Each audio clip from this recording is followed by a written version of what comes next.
Hazrat Abdur Rahman bin Abdullah రదియల్లాహు అన్హు వారి ఉల్లేఖనం ప్రకారంగా ఆయన అంటున్నారు, ఒక రోజు మేము ప్రయాణంలో ఉన్నాము, ఒక చోట మేము విడది చేశాము. అప్పుడు రసూలుల్లాహ్ సల్లల్లాహు అలైహి వసల్లం వారు కాలకృత్యాలు తీర్చుకోవడానికి బయటికి వెళ్ళారు. ఆ ఒక సహాబీ అంటున్నారు, ఏం చేశారంటే ఒక పక్షుల సముదాయం కల్పించింది. ఆ పక్షుల సముదాయంలో అప్పుడే ఈనినటువంటి చిన్న పిల్లలు ఉన్నాయి. ఆ పిల్లల్లో ఒక పిల్లను ఒక సహాబీ వారు తీసుకున్నారు. ఆ తర్వాత రసూలుల్లాహి సల్లల్లాహు అలైహి వసల్లం వారు వచ్చారు. వారు మళ్ళీ తమ ప్రయాణం ముందుకు కొనసాగించారు. పైన చూస్తే ఆకాశంలో ఒక పక్షి అరుస్తూ ఉంది, చాలా తీవ్రంగా అరుస్తుంది. అప్పుడు ముహమ్మద్ సల్లల్లాహు అలైహి వసల్లం వారు అన్నారు, మీలో ఎవరు ఆ పక్షి తల్లికి బాధ కలిగించింది ఎవరు?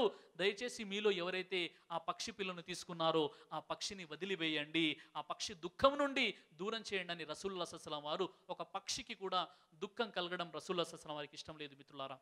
అలాగే ఒక విశ్వాసురాలైనటువంటి స్త్రీకి సంబంధించి రసూలుల్లాహి సల్లల్లాహు అలైహి వసల్లం చెప్పారు, ఒక విశ్వాసురాలైనటువంటి స్త్రీ పిల్లి పాలు తాగుతుందని పిల్లిని దౌర్జన్యంగా ఇంట్లో బంధించింది. ఆ బంధించిన కారణంగా పిల్లి చనిపోతే ముహమ్మద్ సల్లల్లాహు అలైహి వసల్లం చెప్పారు, ఆ విశ్వాసురాలైనటువంటి స్త్రీ నరకానికి వెళ్ళిపోయిందని చెప్పారు. అల్లాహు అక్బర్.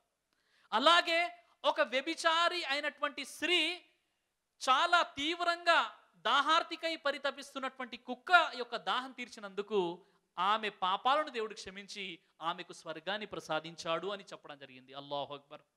అలాగే కొంతమంది ప్రవక్త రసూలుల్లాహి సల్లల్లాహు అలైహి వసల్లం వెళ్తుంటే వారు చీమల్ని తగలబెడుతున్నారు, చీమల్ని కాల్చుతున్నారు. అప్పుడు రసూలుల్లాహి సల్లల్లాహు అలైహి వసల్లం వారు వారించారు, మీరు అలా చేయకండి, ఈ కాల్చే శిక్ష అనేది అల్లా విధించేది కాబట్టి మీరు ఈ శిక్షకు దూరంగా ఉండండి అని రసూలుల్లాహి సల్లల్లాహు అలైహి వసల్లం వారు వారించడం జరిగింది. ఈ విధంగా భూత దయ కూడా రసూలుల్లాహి సల్లల్లాహు అలైహి వసల్లం వారి యొక్క జీవితంలో మనకు కనిపిస్తుంది. కాబట్టి మిత్రులారా, మీరు ఇస్లాం ధర్మాన్ని కాస్త అధ్యయనం చేసినట్లయితే ఒక పక్షికి కూడా ఎలాంటి ఆటంకం కలిగించదు ఇస్లాం ధర్మం.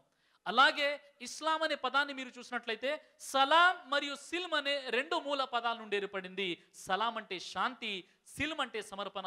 ఏ ధర్మం అయితే దాని పునాదులు శాంతి, సలాం, సిల్మ్ అనే ప్రాతిపదికపై స్థాపించబడ్డాయో ఆ ధర్మం ఉగ్రవాదాన్ని ఎలా బోధిస్తుంది? మిత్రులారా, ఇది కొంతమంది ఇస్లాం ధర్మాన్ని అపనిందల పాలు చేయడానికి వారు పనికట్టుకొని చేసినటువంటి ప్రయత్నం తప్ప ఇస్లాం ఉగ్రవాదాన్ని, తీవ్రవాదాన్ని బోధించదు.